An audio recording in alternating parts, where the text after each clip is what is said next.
prophet comes and says in verse 28, have you not known?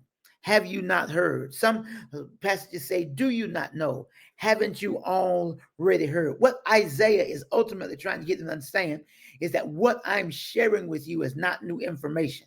What I'm getting ready to share with you is not something you haven't already heard. It's not something you don't know. What he wants them to do when he says, have you not known? Have you not heard? He is encouraging them to reach back and recall who God has already been to them.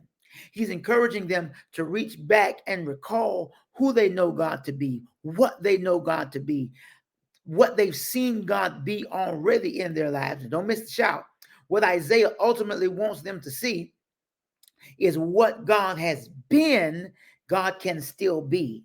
What God has been for you, God can still be for you. So if God has been a healer, God can still be a healer. If God has been a provider, God can still be a provider. If God has been a waymaker, God can still be a waymaker. That is encouraging to us this morning, that we have to remember sometimes that every now and again, in the midst of what we're going through, in the midst of what we face, in the midst of what we see, in the midst of what we deal with, that we need to recall back to our minds the things that God has already been to us. Recall back to our minds the ways God has already made to us. Recall back to our minds the things that we've seen God do.